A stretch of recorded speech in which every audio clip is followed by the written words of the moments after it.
We've seen the risks of regime change. What comes next is the question. Iran's a theocracy. You can take out the Ayatollah, but there's still 30,000 radical clerics. You can't kill them all. So who takes over after a decapitation strike? Someone even more dangerous? Does the country disintegrate into militia infighting? Do insurgents take over the oil sector? Do jihadists pour in from all over the world and force Iranian refugees to pour out? And then who takes them? Israel doesn't have to manage that chaos. That'll fall to the United States. We've overthrown Iranian leaders before. We installed the Shah, and he was a great ally against the Soviets and kept the oil flowing. But he was so unpopular, there was a revolution, and these fundamentalists took over. Their paramilitary groups laid siege to the region, and they started enriching uranium. It's who we're dealing with now. You never really know what happens after you topple a leader. You'd rather have ships sailing from Europe to the Indian Ocean without any trouble. So far, oil prices haven't spiked too much. Oil in the 60s, it's what's kept inflation at bay this year. Let's keep it that way. There's two key things to look for to tell you how this conflict's going to play out. If the Israelis start targeting Iranian oil refineries, that could tell you regime change could be next, because a domestic energy crisis will turn the streets against Iranian leadership. And also look for whether bunker busters will be used. Israel has them, but they don't go as deep as the American ones.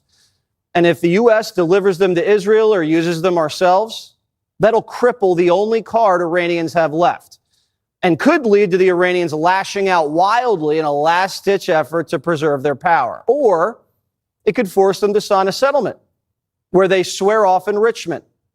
Or the settlement opens up their country for inspections so invasive that it makes it almost impossible for the regime to retain legitimacy and hurts their ability to control their own population, which is their main goal. At that point, you could have a revolution, or anything could happen. This is a fast-moving story. Trump just posted on Truth Social, everyone should immediately evacuate Tehran. This country elected President Trump because they trust him as commander-in-chief more than they trusted Joe Biden, and much more than they would have trusted Kamala Harris.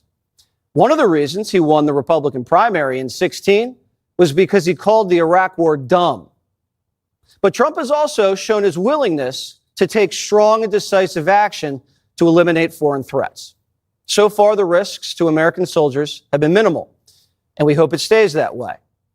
Because if we can achieve a peaceful solution to the Iranian issue, the rest of the president's Mideast agenda falls into place. The Abraham Accords, low energy prices, free shipping lanes, and an AI market that relies on U.S. tech. We can then finally pivot to Asia and back here to the homeland to confront more immediate challenges. Let's bring in Lieutenant Colonel Daniel Davis and Director of the American Military Project at the Claremont Institute, Will Thibault.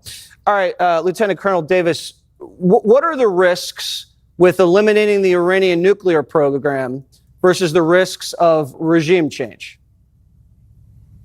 Well, listen, there's both of them have a lot of risk for the United States because there's no reason we need to do that. We don't need for our national security to be using military force, period. Because right now, all of these troops we have scattered all throughout the Middle East, especially those in Iraq and in Syria, are extremely vulnerable to any kind of Iranian ballistic missile fire. You've seen how these ballistic missiles have just shredded the Iron Dome, the THAAD system, the Patriot system, all the things. It's David Sling, all those capabilities, those missiles are just going right through it. Most of our troops in the Middle East don't even have that much. If we go to war with Iran, they're going to hit the most vulnerable targets they can, and that's those troops over there. We should not put their lives at unnecessary risk to do something we don't need to do anywhere. Our security is already guaranteed. We have more than enough power and more than enough force to keep our assets clean and safe everywhere in the Middle East, and in fact, all around the world right now. We don't need a war to keep us safe. Lieutenant Colonel, just to be clear, you're saying that the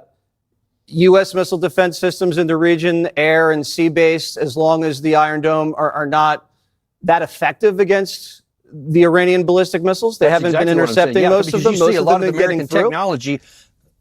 A lot of the American technology is what goes into the Iron Dome system and the Patriot system, the THAAD system. They're all there right now, and they're all being inadequate for this threat. The threat from the Iranian ballistic missiles is better than what the defense can pick up, including our own stuff. All right, so Mr. Thibault, you served at a point in time. How are you feeling right now as a former service member? Jesse, of course you're anxious, but I can't help but recall some of the own principles that you learn. Like Colonel Davis, I think I deployed to Iraq multiple times. And when I deployed, and just like when my unit had a barbecue, there was always an end state to every military operation. There is an end state right now for the U.S. military and for the Israeli military. Perhaps for good reason, it's concealed to us, but that end state comes with defined actions and tasks that get us there. Perhaps it is, as President Trump says, to ensure that Iran doesn't have a nuclear weapon. But we are in the midst of an escalatory spiral that is tough to see how this ends well for us. Like Colonel Davis says, it's harder to defend against a missile strike than to launch one. I think it's harder to ensure denuclearization without boots on the ground. For how much longer are we going to keep shooting missiles, or the Israelis and Iranians going to keep shooting missiles at each other without immense civilian loss of life and without an escalation that does eventually draw in the growing number of U.S. assets that are surging to the region? There has to be some sort of off-ramp.